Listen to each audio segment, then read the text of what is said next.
어머니가 우리에게 낳고 한 아들을 우리에게 주신 바 되었는데 그의 어깨에는 정사를 메었고 그의 이름은 기묘자라 모사라 전능하신 하나님이라 영존하시는 아버지라 평강의 왕이라 할 것입니다. 보라, 처녀가 잉태하여 아들을 낳을 것이요 그의 이름은 임마누엘이라 하라 하셨으니 이를 번역한즉 하나님이 우리와 함께 계시다 함이라. 아멘.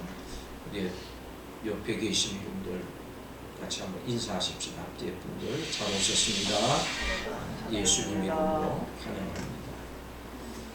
이번 주에 이제 성탄절이 들어있고요. 그럼 이번 주일은 그래서 성탄주일이 되는 것이죠. 그 다음에 다음 주일이 이제 한 해의 마지막 주일, 송년주일이 되고, 우리가 송년주일날 31일 날 금요일이죠. 금요일입니까? 목요일입니까? 목요일 날 오후 9시에 모여서 송구영신 예배를 드립니다. 이번 주는 금요일 날 오늘 모이고 금요일 날 11시에 아침 11시에 성탄절 예배가 있습니다. 이 주간이 성탄 주간이다. 예수님 나신 것을 기뻐하는, 즐거워하는, 그래서 즐거운 그런 날이다. 어렸을 때 기억으로 메리 크리스마스 그렇게 주일학교를 다닐 때 그렇게 했는데 이 메리라고 하는 뜻을 몰랐어요. 크리스마스는 알겠는데 예수님 오신 날이 크리스마스다 알겠는데 메리라고 하는 뜻은 몰랐어요. 그때만 해도 학교에서 초등학교 때 영어를 가르치지 않았습니다. 메리가 뭐지? 지금 생각하면은 이 크리스마스의 진정한 의미를 몰랐어요. 크리스마스 이것도 뭔지 몰랐고 사실은 그냥 교회 가면 사탕 주는 날, 맛있는 거 주는 날. 그 다음에 그때까지만 해도 이 활동 사진이 있었어요. 이렇게 필름만 보여주고 누가 얘기를 해주는 거죠.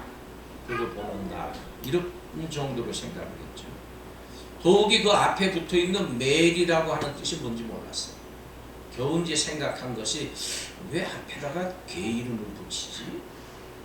그때 당시로 개한테는 주로 쓴 단어가 메리, 쫑 그랬어요. 나중에 이제 깨달은 거지만은 이 쫑이라고 하는 것은 영어의 짱, 우리로 얘기하면 성경적으로 얘기하면 요한, 잔이라고 하는 이름을 붙였는데 우리가 그냥 그게 아마 일본 사람들이 그렇게 부르지 않았나 생각이 돼요. 저 발음이 안 좋으니까 쫑 그랬어요. 개는 쫑이라고 부르는구나. 개 지나가면 그랬거든요. 쫑 그랬거든요. 근데 메리도 개 이름 중에 하나였어요. 지금 개라 그러면 안 되죠. 강아지 이름 중에 하나예요. 그럼 뭔지 몰랐어요. 하여튼 메리 그랬는데 나중에야 이제 알게 됐죠. 좀 지나서야 이 메리라고 하는 것은 즐거움이라고 하는 뜻이구나. 기쁨이라고 하는 뜻이구나. 기쁜 성탄절, 즐거운 성탄절. 그런데 왜 기쁘지? 그럼 예수님 오셨으니까 기쁘지. 예수님 오셨는데 왜 기쁘지? 그건 사실 몰랐습니다. 예수님을 믿고 아주 오래 지나서야 왜 즐거운 크리스마스인지, 왜 메리 크리스마스인지를 이해하게 됐습니다. 여러분에게 있어서는 왜 메리 크리스마스입니까? 왜 즐거운 크리스마스입니까? 사실 이 크리스마스를 표현하기 위해서 앞에 메리 자만 붙여가지고는 절대로 크리스마스를 표현할 수 없어요. 그 정도의 크리스마스가 아니에요. 그냥 즐거운 그 정도의 크리스마스가 아니에요. 새해가 되면 해피 뉴 이어 그러잖아요. 그 정도 해피 메리 그 정도가 아니에요. 알고 보면은 이 속에는 무한한 진리가 담겨져 있는, 놀라운 진리가 담겨져 있는 것입니다. 그 속에 그래서 우리 성도들이 이 성탄이 진정한 기쁨을 아세요. 진짜 성탄이 왜 기쁜가, 왜 즐거운가 깜짝 놀랄 만한 것이죠. 어렸을 때는 그냥 메리 크리스마스 하기만 해도 마음이 즐거워지고 들뜨고 그랬는데 장성한 어른이 됐으면 이제는 그 의미를 깨달아야 됩니다. 진정한 의미가 뭐냐? 유년주일학교 어린이들하고 작년하고는 달라야지요. 유년주일학교 때 메리 크리스마스 했던 것과 작년이 돼가지고 신앙의 연조가 있어가지고 메리 크리스마스 하고 하는 건 달라야지. 크리스마스를 대하는 자세가 달라야 된다 그 말이에요. 커서는 하늘 아버지의 뜻을 잘 알아야지. 어려서는 이해를 못해도 커서는 이제 그 뜻을 알아요. 몇 년 교회 다녔으면 하나님 아버지의 뜻을, 하늘 아버지의 뜻을 좀 깊이 알아야지요. 그 하나님 아버지의 뜻을 알지 못하고 교회 처음 나왔을 때나 10년 다녔을 때나 똑같으면 어떻게 합니까? 안타까운 일 아닙니까? 교회 집사님이라고 하는 타이틀을 가졌으면 거기 걸맞게 믿음도 가지고 거기 걸맞게 교회도 사랑하고 주님도 사랑하고 그 믿음이 깊어져야 되지요. 똑같으면 안 되잖아요. 어린아이하고 장성한 어른하고는 차이가 나야 되지 않겠습니까? 어렸을 때 크리스마스 대하면 산타 할아버지, 어제도 누가 산타 할아버지 얘기하던데 그거 얘기하는 거 하고 이제 커서는 산타 할아버지를 벗어나야죠. 그 깊은 성탄의 의미를 알고 감사가 넘치는, 감격이 넘치는 성탄절이 되어야 되겠다 그 말이에요. 어떤 면에서 보면 참 한국 교회의 현실이 참 마음 아플 때가 많아요. 교회 그 어떤 생활을 하다 보면 교회 집사님이십니다, 집사입니다, 장로입니다 그러는데 좀 대화를 해보면 성경을 몰라도 너무 몰라요. 그럼 제가 그런 생각을 합니다. 하나님, 제가 회개합니다. 제가 우리 목사들이 잘 가르치질 않았습니다. 깜짝 놀랄 정도로 성경의 지식이 없어요. 하나님이 누구신지도 몰라요. 오늘 이야기하는 이 성탄의 진정한 의미도 모르는 거예요. 그냥 어렸을 때 산타 할아버지 그 식으로 메리 크리스마스 하는 거예요. 그래서는 안 되겠죠. 아멘. 그래서는 안 되겠죠. 아멘. 네. 그래서는 안 되잖아요. 좀 컸으면 이제 아버지 뜻을 알아야지요. 하늘 아버지의 뜻을 알아야지요. 그 깊은 마음을 이해를 해야지요. 구약 성경 우리가 읽은 이 본문의 말씀에 보면은 예수님이 태어나실 것에 대해서 수천 년 전에 이사야 선지자가 예언을 합니다. 그것이 이사야서 9장 6절 이하의 말씀이에요.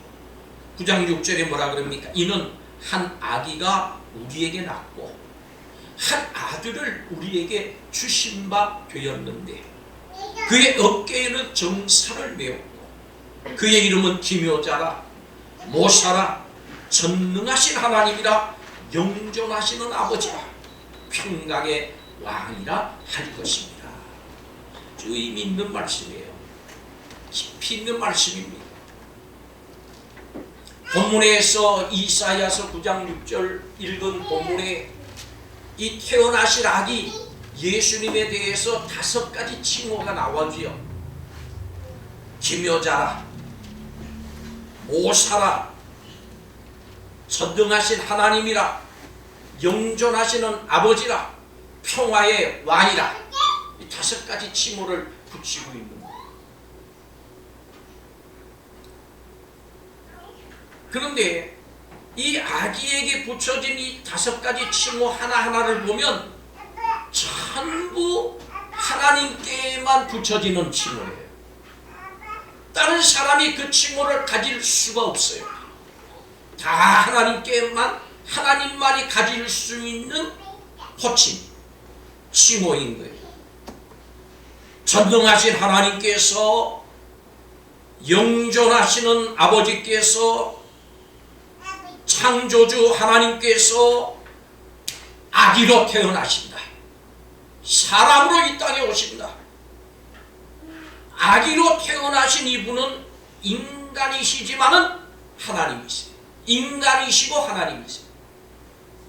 하나님의 아바타 정도가 아니에요. 하나님이세요. 하나님의 본체세요. 그래서 우리가 성탄절에 나누는 인사, 메리 크리스마스.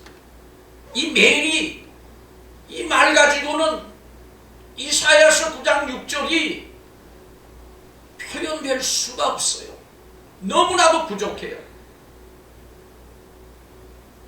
이 정도 가지고는 이 놀라운 탄생의 의미를 담아낼 수가 없어요.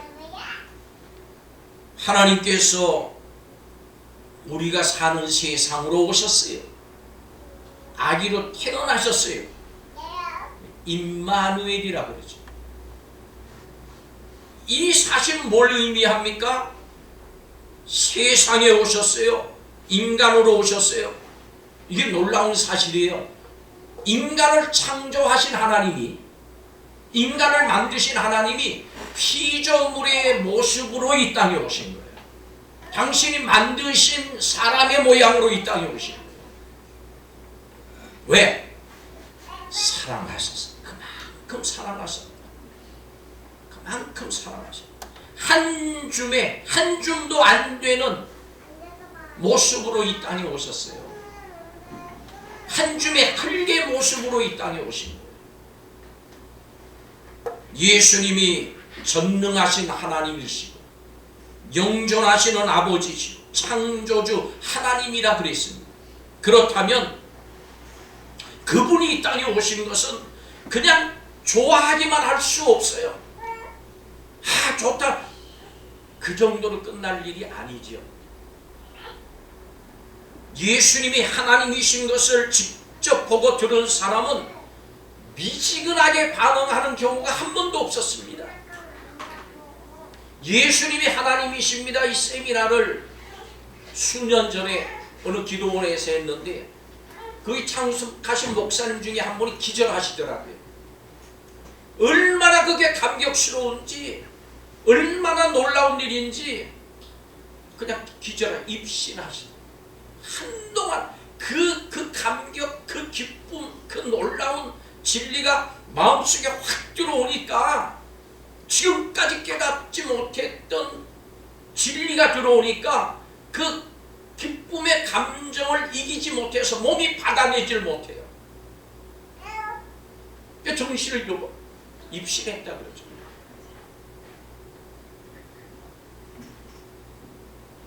예수님이 하나님이시다. 하나님이 이 땅에 오셨다. 아기 예수로 탄생하셨다. 이걸 듣고 미지근하게 반응해서는 안 돼요. 예수님 오셨을 때 우리 복음서에 보면 사람들의 반응이 나와요. 세상의 반응이 나옵니다. 동방의 박사들, 목자들, 예수님의 부모 어떻게 했습니까? 다 무릎 꿇고 경배했다. 나의 주시며 나의 하나님이시니. 아기 예수가요, 핏덩어리 예수가 구유에 누워 있는데 거기 절했다니까요. 경배를 했다니까요. 왜? 이분이 하나님이시니까. 그걸 깨달으니까 절하지 않고는 견딜 수 없는 거예요. 우리가 하나님 앞에 예배한다 그러면 사실 우리가 그냥 미지근하게 예배 드릴 수가 없어요. 경배하는 마음, 찬양하는 마음, 감사하는 마음, 이게 마음속에 용솟음 차오르면 그냥 예배할 수 없는 거예요. 사실은 동방의 박사들, 천사 가브리엘로부터 예수님의 나심에 대한 소식을 들은 목자들, 그리고 예수님의 부모, 그 아기 예수 앞에, 내가 낳은 자식 앞에, 핏덩어리 앞에 절하며 경배했다니까. 왜? 하나님이신 줄 알았으니까. 할렐루야. 미지근하게 반응할 수가 없어요. 이분이 하나님이야? 거짓말하지 마라. 또 다른 반응이 나오지요. 헤롯 왕이 나옵니다. 분노했습니다. 어여시 헤롯의 왕, 헤롯 왕은 유대의 왕이 여기 있는데 내 가문이 아니고 다른 가문에서 유대의 왕이 났다고? 괘씸한 놈, 죽여. 분노했어요. 실제적으로 죽였어요. 그때 난 아이들을 전부 죽였단 말이에요. 두려워했고 분노했어요. 둘 중에 하나입니다. 예수님에 대한 이야기를 들으면 미지근한 반응을 할 수가 없어요. 분노하든지 두려워하든지 아니면 경배하든지. 이분이 참 멋진 분이 탄생하셨네. 이분의 삶에 내가 감동을 받았어. 나도 제대로 살고 싶어졌어. 그런 반응이 아니에요. 그렇게 말한 사람이 없어요, 성경에. 이분이 하나님이시든지 아니면 적이 되어버리든지 둘 중에 하나였어요. 예수님의 말씀을 듣고 예수님의 나심의 소식을 듣고 예수님을 믿으라고 하는 전도의 말을 듣고 반응은 둘 중에 하나예요. 말도 안 돼. 그리고 떠나든지 열심을 품고 예배하든지 둘 중에 하나입니다. 성경에는 미지근한 경우가 없어요. 태어나신 예수님이 하나님이시라면 우리가 뭘 할 수 있겠어요? 그분을 온전히 섬겨야 되는 거예요. 예배해야 되는 거예요. 경배해야 되는 거예요. 오늘 성탄절을 맞이하는 우리 성도들, 예배의 마음이, 경배의 마음이 넘쳐서 그것이 우리 삶의 기쁨으로 나타나고 즐거움으로 나타날 수 있기를 주의 이름으로 축복합니다. 경배의 대상이에요. 이 예수님은 하나님이세요. 이분은 부족한 게 없으세요. 인간을 하나님이 예배를 받으시려고 창조하신 게 아니에요. 하나님은 예배 안 받으셔도 조금도 부족한 게 당신 자신으로 스스로 계신 분이세요.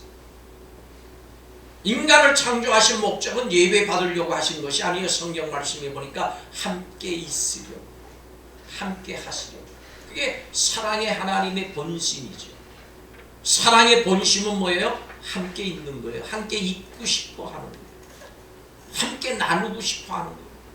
즐거움을 함께 나누고 대화를 함께 나누고 슬픔도 함께 나누고 함께 있고 싶어 하는 거죠. 그래서 목회자가 예배 오세요 그러면 같이 예배 드려요, 식사 같이 해요 그러면 다른 의미가 없어요. 함께 있고 싶어 하는 거예요. 뭐 교인 숫자 늘리려고 그게 아니에요. 절대 그게 아니에요. 그 영혼을 조금 더 사랑한다 그러면 어떻게 해서든지 예수님을 믿게 해서 천국 가게 하려고, 구원 얻게 하려고 하는 마음이죠. 철학자 아리스토텔레스가 이 자리에 오면 존경할 때, 그렇죠? 존경합니다. 그렇죠? 대통령이 이 자리에 오면 우리가 다 일어나서 박수 칠 거예요. 예수님이 이 자리에 오시면 우리는 절할 겁니다. 경배할 겁니다. 예배 드릴 겁니다. 예수님 경배의 대상이. 그러니까 예수님을 처음 대했던 동방의 박사들로부터 시작해서 주위에 있던 사람이 아기 예수에게 절하는 거예요. 경배한 것입니다.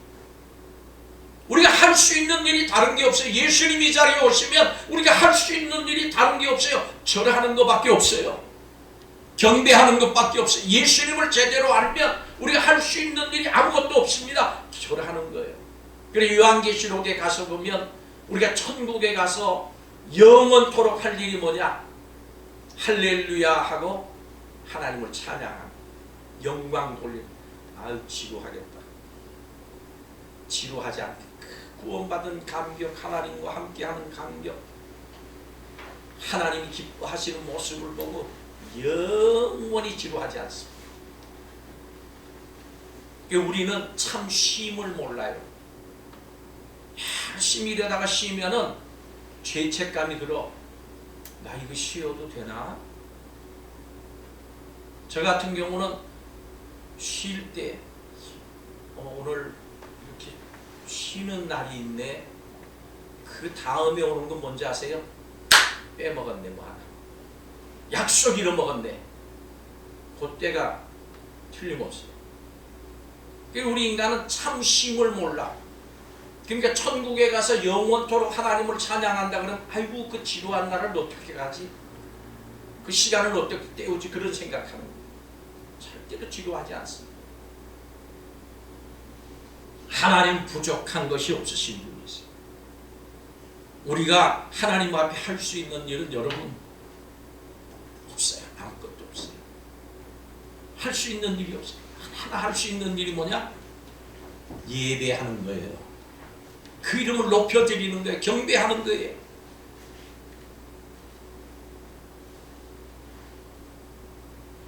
예수님은 오늘 본문의 말씀에 보면 기묘자요, 모사요, 영평강의 왕이라 그랬습니다. 이분을 모사라 그랬어요. 모사는 뭡니까? 카운슬러예요. 카운슬러. 상담자예요. 위대한 상담자. 큰 역경이 닥쳤을 때, 그 역경을 겪고 있을 때 똑같은 길을 걸었던 사람과 대화하면 좋아. TV 광고에 나오는 것들 참 좋아. 우리 예수님은 내가 겪고 있는 마음의 모든 갈등들과 모든 어려움들과 이 땅에서의 고난, 배고픔과 목마름과 채찍의 맞음과 십자가의 달리심과 고통을 전부 겪으신 분이, 이분이 우리의 상담자세요. 나를 너무나도 잘 아세요. 공감하셔요. 내가 겪은 이 일을 우리 예수님도 경험해 봐서 아세요. 그렇기 때문에 우리 예수님은 카운슬러세요. 모사세요. 샅샅들이 하세요. 마음을 샅샅들이 하세요. 때로 새벽 시간이나 기도 시간에 어떤 한 분이 딱 떠오를 때가 있어요. 그럼 그분을 놓고 하나님께서 기도하게 하시는데 깊이 기도하다 보면 그분의 마음의 섬세한 부분까지, 세세한 부분까지 깨닫게 하세요. 알게 하세요. 간구하게 하세요. 아주 느끼지 못했던 부분까지 이 사람이 지금 어떤 느낌, 어떤 감정, 어떤 어려움, 어떤 슬픔, 역경 가운데 있는가를 알게 하시고 그 마음으로 기도하게 하세요. 성령께서 깨닫게 하십니다. 우리 예수님이 우리 성도들의 세세한 부분까지를 전부 다 알고 계세요. 겪으셨어요. 그래서 우리의 모사가 되신, 나를 참으로 이해하시고 경험하셨기 때문에 그 경험으로 나를 속속들이 아시는 분이십니다. 예수님께 나가시기를 바랍니다. 예수님은 위대한 상담자예요. 예수님은 이사야가 계속해서 이야기하기를 이분을 기묘자라 그랬어요. 이 기묘자는 영어로 보니까 원더풀이에요. 원더풀. 원더가 뭐예요? 놀라운 일이, 풀 가득 차 있는 원더풀. 놀랍고 아름다운 분이시에요. 이분은 하나님이신데 우리와 같이 되셨다. 우리의 어두움을 아세요. 우리와 같이 되기를 자처하셨어요. 십자가를 지심으로 우리를 구원하셨어요. 이 모두를 기꺼이 자발적으로 순전한 사랑으로 행해 주신 것입니다. 예수님은 빛이십니다. 새 생명을 주시는 빛, 우리의 영적 죽음을 몰아내 주신 빛, 진리를 밝혀 주신 빛, 우리를 치유하신 빛이세요. 우리를 진정으로 치유하실 수 있는 분이십니다. 우리를 돈의 중독에서, 우리를 권력의 중독에서, 우리를 게임의 중독에서, 가장 세상의 중독에서 그 중독을 깨뜨리시고 구원해 주실 수 있는 분이 우리 주님이신 줄로 믿습니다. 내 육체의 정욕을 깨뜨릴 수 있는 분이세요. 내가 결심하고도 못하는 일들, 작심삼일되는 일들을 능히 하게 해주시는 분이 예수님이세요. 그래서 찬송의 육체의 정욕을 이길 힘은 보혈의 능력, 주의 보혈, 부정한 모든 것 밝히시니 참 놀라운 능력이로다. 아멘. 그분이세요. 내가 할 수 없는 것을 하실 수 있는 분, 기묘자세요. 놀라운 분이세요. 놀라운 그 이름, 놀라운 그 이름, 놀라운 그 이름, 예수 내 주. 아멘. 예수. 이 분이 우리의 것이 될 수 있어요. 이 분이 우리를 위해서 오셨어요. 이사야서 9장 6절에 서두 부분에 한 아들을 우리에게 주신 바 되었는데, 할렐루야, 한 아들을 우리에게 주셨다. 무슨 말입니까? 한 아들을 선물로 주셨다. 왜 선물로 받았어요? 하나님께서 주신 선물이에요. 최고의 선물입니다. 세상에 이런 선물이 없어요. 크리스마스 때 선물을 주고받지요. 아멘. 아멘이 없어요. 알아보셨습니까? 금년에 하십시오. 선물을 주고받아요. 왜?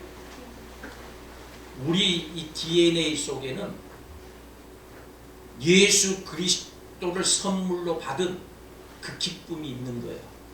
마음속 깊은 곳에. 그래 즐거운 거예요. 성탄절 그러면 선물이잖아요. 어린아이들. 그렇죠? 하다못해 산타 할아버지가 와서 나도 선물 주지요. 선물. 왜? 예수님이 바로 선물이셨기 때문에, 하나님의 선물이셨기 때문에 그걸 잊지 못하는 거예요. 우리가 타고날 때부터 그걸 아는 거예요. 철새들을 보면은 새끼를 멀리서 1000km 떨어진 데서 새끼를 낳는데도 이 새끼가 엄마 살던 데로 오잖아요. 왔던 길로 오잖아요. 조상이 왔던 길로 오잖아요. 그게 뭐예요? DNA가 있어요. 그 속에. 타고나는 게 타고나. 우리 인간도 오래전에 하나님께서 우리에게 주신 그 예수 그리스도에 대한 선물이 우리에게 남아있는 거예요. 대대로 전해오는 DNA가 있는 거예요. 그래서 즐겁고 그 선물을 기억하는 거예요. 그 선물을 주고받는 것이죠. 이 선물은, 성탄절의 선물은 성경에서 오는 거예요. 하나님께서 인간의 모습으로 오신 거예요. 가장 큰 선물은 성탄절을 예수님을 선물로 받으시기를 바랍니다. 구원의 선물이에요. 세상에 없는 선물입니다. 예수님을 선물로 받아야 내 것 돼야. 그런데 때로 어떤 선물들은, 대부분의 선물들은 받아들이기 참 어려울 때가 있습니다. 뇌물도 그렇지만은 선물도 그래요. 선물의 성격상 그걸 받으려면 자존심을 내려놔야 될 때가 있어요. 무슨 얘기예요? 어떤 사람이 나한테 책을 선물을 했는데 책 이름이 다시 실패 안 하려면, 책 제목이 그래. 다시 실패 안 하려면. 어떤 사람이 나한테 책을 선물을 했는데 책 제목이 이기심을 버려라.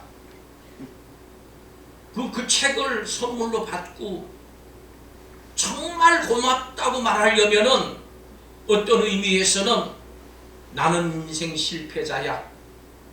그걸 인정해야 돼. 나는 이기적인 사람이야. 그거 인정해야 고맙습니다 이 말이 나올 수 있는. 그 선물이 되어질 수 있는. 어떤 사람이 나를 도와주려고 내 빚을 다 갚아주겠다 그러면 내가 그 돈 받으려면 어떻게 해야 돼요? 자존심 전부 내려놔야 됩니다. 예수님께서 주시는 선물이야말로 자존심을 완전히 버려야 받을 수 있는 선물이에요. 한 아들을 우리에게 주신 바 됐는데 이 아들을 선물로 받으려면 내 자존심을 내려놔야 돼요. 이게 자존심 있으면 선물로 받을 수가 없어요.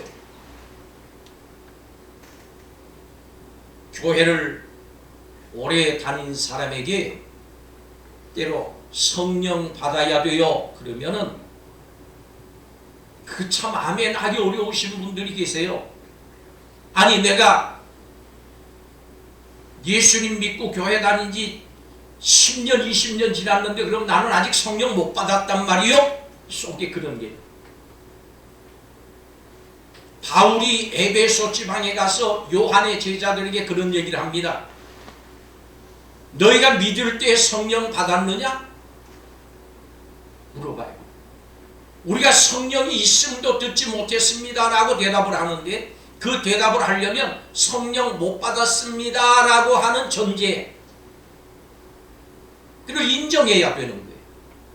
그러니까 성령 받으세요 그러면 그 마음속에 아니 내가 이렇게 오랫동안 진심으로 진정으로 헌신하고 봉사하고 교회를 다녔는데 나 성령 못 받았단 말이요. 그러니까 성령 받으세요 그러면 아멘이 안 나와. 이런 분들한테 뒤돌아 빠지는 거예요.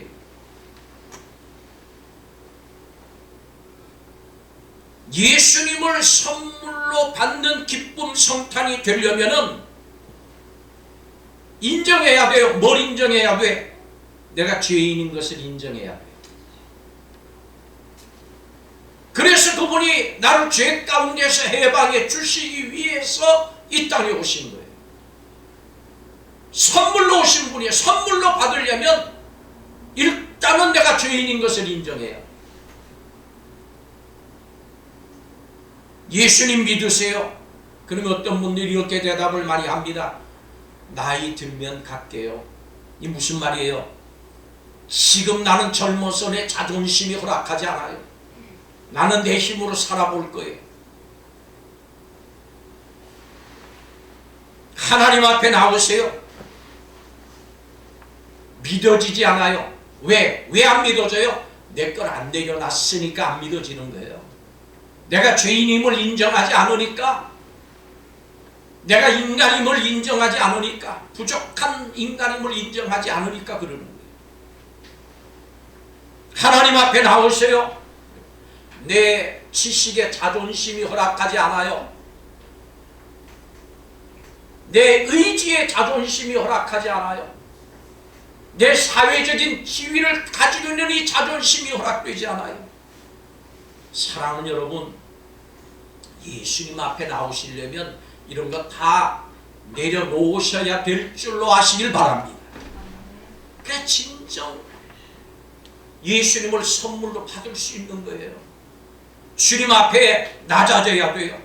내 삶의 모든 통제의 권한을 내려놓으셔야 돼요. 내키지 않아도 낮은 데로 내려가서야 예수님 만납니다. 예수님은 낮은 곳으로 오셨어요. 하나님이 이 땅에 인간의 모습으로 오시는데 왕의 모습으로 대궐 궁전에 태어나신 게 아니에요. 좋은 가문에 오신 것도 아니에요.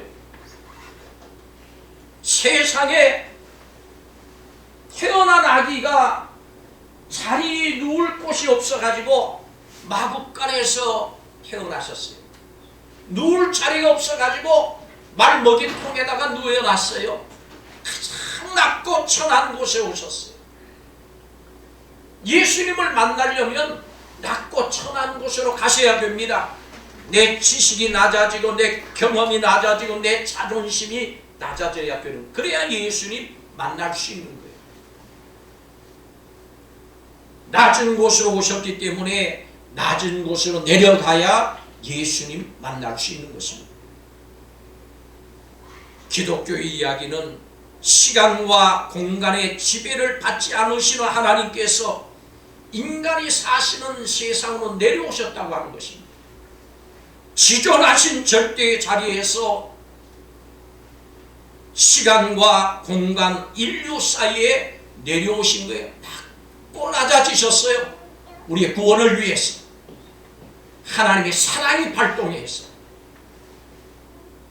인간이 종교, 철학, 예술, 과학 이걸 통해서 하나님께는 도저히 다가가지 못합니다. 인간의 어떤 것으로도 하나님을 만날 수 없어요.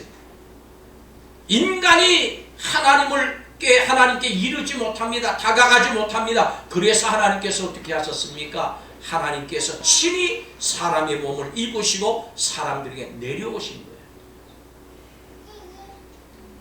우리에게 내려오셔서 임마누엘 하시는 겁니다. 함께 해주신 것입니다. 창조주께서 당신이 친히 만든 피조물 인간의 모습이 되신 것입니다. 그래서 기쁨의 성탄이 되는 거예요. 그래서 감사의 성탄이 되는 거예요. 성탄절 예수님을 영접하시기를 바랍니다. 자존심을 버리고 예수님 영접하세요. 예수님을 향해서 진정으로 깊은 깨달음 속에서 고백이 있기를 바랍니다. 나의 주시며 나의 하나님이십니다. 내 힘으로는 절대로 제 문제 해결 못합니다. 인생 문제 해결 못해요. 살수록 문제가 많아지고 살수록 어려워질 것입니다. 구원 못 받습니다. 내 힘으로 절대로 천국 못 갑니다. 내 힘으로 갈 수 있는 곳은 하나밖에 없어요. 지옥밖에는 없습니다. 그러므로 이 땅에 육신을 입으시고 내려오신 하나님을 마음속으로 영접하고 그것이 기쁨이 되는 성탄절이 되기를 주의 이름으로 축복합니다. 내가 다도를 수 없는 일을 하나님께서 해주셨어요. 내가 할 수 없는 일을 하나님께서 선물로 주신 거예요. 인생의 문제가 해결됩니다. 삶의 모든 문제가 해결되어지는 것입니다. 그분은 전능하신 하나님, 영존하시는 아버지라. 기묘자라 모사라 우리를 사랑하신 분이십니다. 오늘 우리 온 성도들에게 이 성탄의 진정한 의미를 깨닫고 진정한 기쁨이 충만한 성탄절이 되시기를 주의 이름으로 축복합니다. 예수님 때문에 영생을 얻었습니다. 예수님 때문에 주의 사함을 받았습니다. 예수님 때문에 삶의 가치를 발견하게 됐습니다. 보람 있는 삶을 살게 됐습니다. 기도드리겠습니다. 성탄의 진정한 의미를 깨닫고 진정한 기쁨이 넘치는 우리 온 성도들이 다 될 수 있도록